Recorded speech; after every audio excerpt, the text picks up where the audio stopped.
Video में हम बात करने वाले हैं कुछ ऐसे इंपॉर्टेंट मेडिसिन के बारे में जो कि हर मेडिकल प्रैक्टिशनर के पास होना चाहिए। दोस्तों, अगर आप फ्यूचर में मेडिकल प्रैक्टिस करना चाहते हैं तो आपको ये सारी मेडिसिन ज़रूर रखनी चाहिए। अगर आप मेडिकल स्टोर भी ओपन करना चाहते हैं तो आपके मेडिकल स्टोर पर ये सारी मेडिसिन जो मैं बताने वाला हूँ ये ज़रूर से होने चाहिए। तो चलिए वीडियो देख लेते हैं और सबसे पहले यहाँ पे शुरुआत करते हैं कि ऐसी कौन कौन सी कैटेगरीज है, क्योंकि हम लोगों ने कैटेगरीज बांट दिया है जिससे आपको चीज़ें आसानी से पता चले। अब जैसे यहाँ पे देखें तो कुछ कैटेगरीज की मेडिसिन हैं जिसमें सबसे पहले आता है पेन किलर्स और कुछ फीवर की मेडिसिन, जिसमें हम लोग कहते हैं एनाल्जेसिक एंड एंटीपायरेटिक मेडिसिन।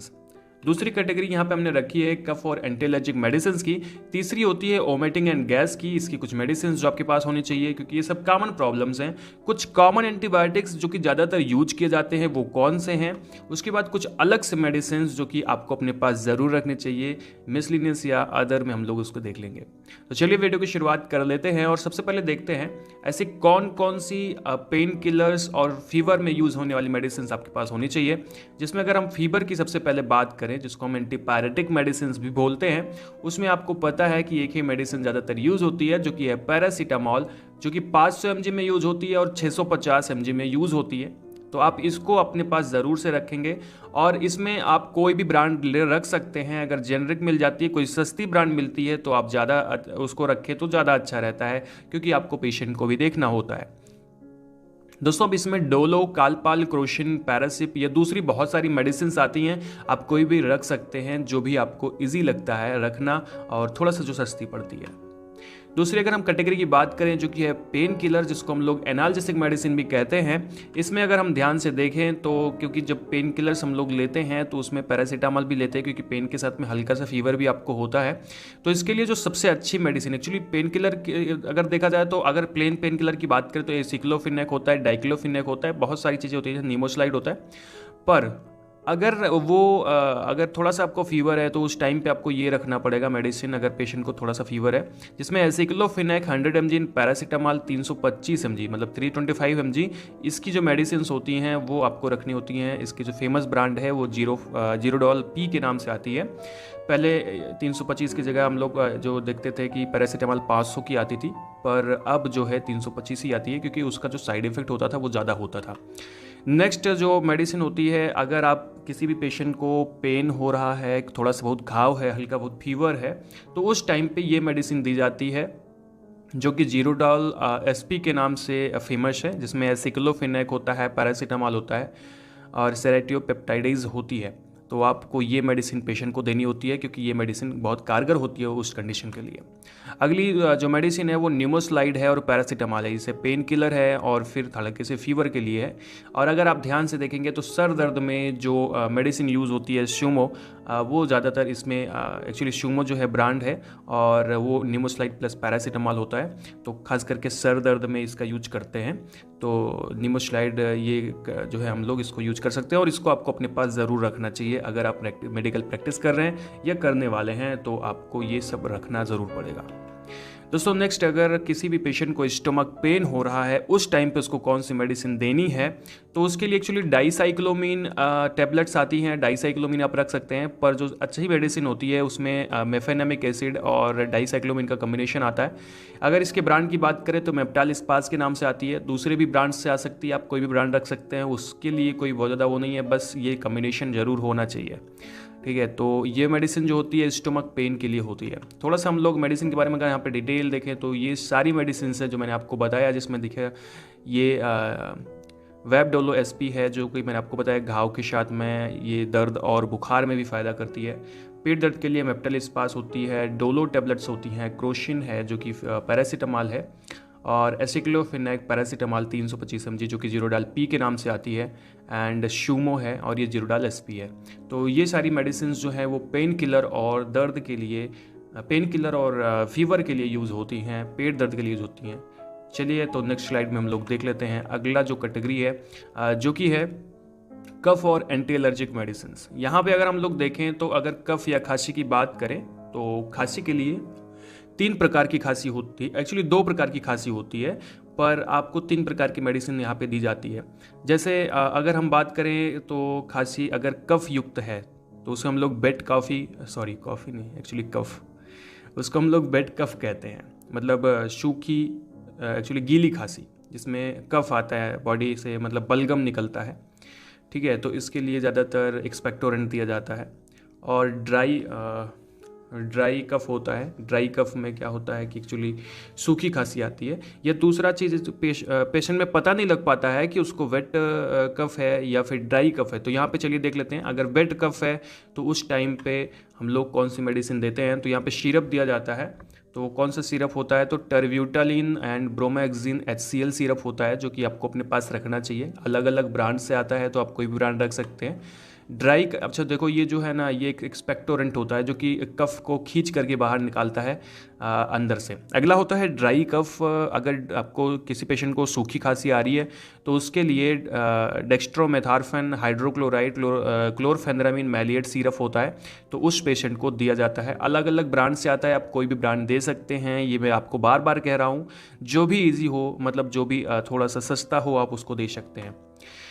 अब अगर यहाँ पे देखा जाए कि कफ के बारे में पता ही नहीं कि भाई साहब को कौन सा कफ हुआ है, तो उस कंडीशन में आपको एक सिरप आती है, ये सिरप आप दे सकते हैं पेशेंट को, जो कि dextromethorphan hydrochloride chlorpheniramine maleate and guaifenesin and ammonium chloride syrup होता है, जो कि पेशेंट को दिया जा सकता है उसको पीने के लिए, और ये अच्छा कारगर होता है। तो ये पेशेंट को दे सकते हैं, जो कि खास करके खांसी के लिए है। अभी थोड़ा सा आगे बढ़ते हैं और देखते हैं कुछ एंटी एलर्जिक मेडिसिन जो कि इसी कैटेगरी के अंदर आ रही हैं, जो कि आपके पास होनी ही चाहिए। तो इसमें पहली चीज़ तो भैया बता दें कि सबसे ज़्यादा यूज़ होती है सिट्रीजिन। तो सिट्रीजिन जो है वो ज़्यादातर यूज की जाती है एलर्जी में, तो ये मेडिसिन आपके पास होनी चाहिए। सस्ती सी मेडिसिन है तो होती भी है। सिट्रीजिन के साथ में एबिल भी रख सकते हैं, अगर किसी को ज़्यादा शिकायत देखने को मिल रही है एलर्जी की, तो उसको हम लोग एबिल भी दे सकते हैं। अब यहाँ पे बात कर लें कॉमन कोल्ड की, तो कॉमन कोल्ड भी एक प्रकार की एलर्जी होती है, तो कॉमन कोल्ड में भी हम लोग सिट्रीजिन दे सकते हैं, फेनरामिन मैलिएट मतलब एबिल दे सकते हैं। एंड ज़्यादातर जो इसमें दिया जाता है वो विकोरिल दिया जाता है। विकोरिल में अगर आप ध्यान से देखेंगे तो हल्का सा पैरासीटामॉल एंड फेनरामिन हाइड्रोक्लोराइड होती है, और क्लोरफेनरामिन मैलिएट भी होती है। तो कहने का मतलब ऐसे बंद नाक में ये जो थोड़ा सा फ़ायदा करती है, तो ये मेडिसिन भी आप दे सकते हैं कॉमन कोल्ड में। नेक्स्ट स्टेप पे आते हैं, नेक्स्ट स्लाइड पे, और यहाँ पे देखते हैं कि कुछ और दूसरी मेडिसिन जो कि वोमिटिंग और गैस के लिए है। तो यहाँ पर अगर हम बात करें वोमिटिंग के लिए कौन सी मेडिसिन दी जाती है, किसी पेशेंट को उल्टी हो रही है तो उससे ओनेसेट्रॉन 4 mg की टैबलेट्स आती हैं, तो आप इसको दे सकते हैं। कोई भी कंपनी की दे सकते हैं, वो काइंड आती है इसकी, तो उसको दे सकते हैं, कोई दे सकते हैं। डोमपेरिडोन DT दे सकते हैं। ये दो मेडिसिन में से एक मेडिसिन दी जाती है वोमिटिंग के लिए। पहले हम लोग डोमपेरिडोन देते हैं, ये डिस्पर्जेबल टैबलेट सही नहीं होता है तो ओनेसेट्रॉन भी दे सकते हैं, या फिर कोई भी आप पहले दे सकते हैं, उसमें कोई प्रॉब्लम नहीं है। यहाँ पे अगर हम बात करें गैस की, जो कि एक नॉर्मल सी प्रॉब्लम है, तो अगर किसी भी पेशेंट को गैस है या कोई ऐसी मेडिसिन दे रहे हैं जिससे कि गैस बन सकती है, तो उस टाइम पे हम लोग रेंटिडीन टैबलेट देते हैं, जो कि जेंटेक, रेंटेक, एसिलॉक इन सब के नाम से आती है। एक कॉमन सी मेडिसिन है जो कि दिया जाता है पेशेंट को, सस्ती सी मेडिसिन है, अक्सर दवाओं के साथ में, कि दवाएं जो हैं गैस न बनाए उसके लिए दी जाते हैं, या फिर वैसे भी गैस है तो दिया जा सकता है। और अगर कोई रेगुलर गैस का पेशेंट है तो उसको पेंटोप्राजोल दी जाती है। पेंटोप्राजोल की बहुत सारी कैटेगरी आती है। पेंटोप्राजोल DSR आती है एंड SR आती है एंड पेंटोशेक के नाम से आती है, पेंटॉप डी के नाम से आती है। बहुत सारी ब्रांड्स होती हैं, आप कोई भी ब्रांड्स रख सकते हैं। थोड़ी सी अच्छी मेडिसिन होती है पेंटोप्राजोल। तो ये तो हो गई वोमिटिंग और गैस की। बढ़ते हैं नेक्स्ट स्लाइड की तरफ और बात कर लेते हैं कुछ एंटीबायोटिक मेडिसिन की। तो एंटीबायोटिक सबसे इंपॉर्टेंट होती है अगर आप प्रैक्टिस कर रहे हैं तो, क्योंकि यही जो है ज़्यादातर अक्सर बीमारी को ठीक करने का काम करती है। इसमें हम लोगों ने 4 एंटीबायोटिक लिए हैं, जिसमें सबसे पहला है सिप्रोफ्लॉक्सासिन, आपके पास होना चाहिए। सिप्रोफ्लॉक्सासिन ठीक करता है।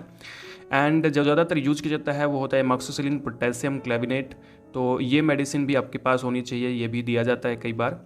एंड ओफ्लॉक्सासिन ऑर्निडाजोल, ज़्यादातर ये भी दिया जाता है, ये भी आपके पास होना चाहिए। और लास्ट में सिफिक्जिम आपके पास होना चाहिए। ये 4 एंटीबायोटिक तो बिल्कुल आपके पास होनी चाहिए। इसके अलावा भी थोड़ा बहुत रख सकते हैं, पर ये ज़रूर रखना चाहिए क्योंकि कॉमनली यही सब यूज़ की जाती है। ठीक है, अब हम लोग लास्ट स्लाइड की तरफ बढ़ते हैं और यहाँ पे देखते हैं कुछ दूसरी मेडिसिन जो कि मिसलिनियस हैं, जिसको आपको अपने पास रखने चाहिए। तो उसमें सबसे पहली चीज़ आती है बी कॉम्प्लेक्स, आपके पास होना चाहिए। बी कॉम्प्लेक्स में बीकासूल आता है और इससे बहुत सारी जो है मेडिसिन होती हैं, आपको नॉलेज होगा इसके बारे में थोड़ा बहुत। ये मेडिसिन जैसे मुँह के छाले में दी जाता है, या बी कॉम्प्लेक्स की कमी हो गई है, ठीक है, उस टाइम पे दिया जाता है। तो ये तो बी कॉम्प्लेक्स की टेबलेट आपके पास होनी चाहिए।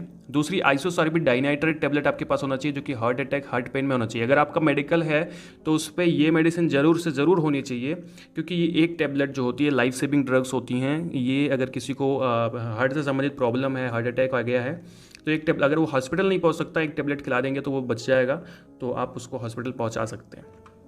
अगला एनिमा ज़रूर होना चाहिए आपके मेडिकल स्टोर पे, आपके अगर आप प्रैक्टिस कर रहे हैं, क्योंकि ये कॉन्स्टिपेशन में दिया जाता है। जब किसी को कॉन्स्टिपेशन या कब्ज की शिकायत होती है तो उस टाइम पे एनल कैनाल में जो है आपको ये एनिमा लगाना होता है, जिससे वो उसका जो कॉन्स्टिपेशन है वो ठीक हो जाए। तो बड़ों में एनिमा होता है, छोटों में ये ग्लिसरीन सपोजिटरीज के फॉर्म में आती हैं। तो कहने का मतलब वही होता है, सेम चीज़ एक चीज़ तरह होता है, पर ये ग्लिसरीन इसमें होती है तो एलर्जी होने का खतरा कम होता है, और छोटे बच्चे के अंदर इसको लगाया जाता है सेम काम के लिए, कॉन्स्टिपेशन को दूर करने के लिए।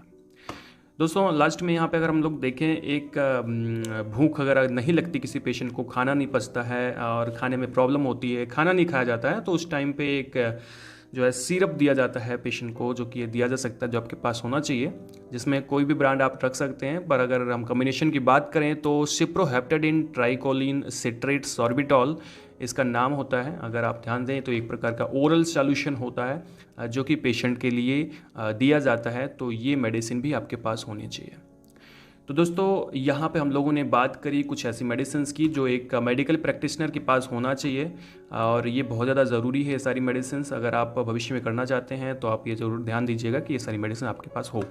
तो दोस्तों मिलते हैं नेक्स्ट वीडियो में। ये वीडियो अगर आपको अच्छा लगा हो तो चैनल को सब्सक्राइब नहीं किया तो सब्सक्राइब कर दीजिएगा, कर दिया है तो बहुत बहुत धन्यवाद। दोस्तों इस तरह के मेडिसिन के वीडियो देखने के लिए, शॉर्ट वीडियो देखने के लिए हमें इंस्टाग्राम पर फॉलो कर सकते हैं। वहाँ पर हम लोग शॉर्ट वीडियो अपलोड करते रहते हैं। पूरा वीडियो देखने के लिए बहुत बहुत धन्यवाद।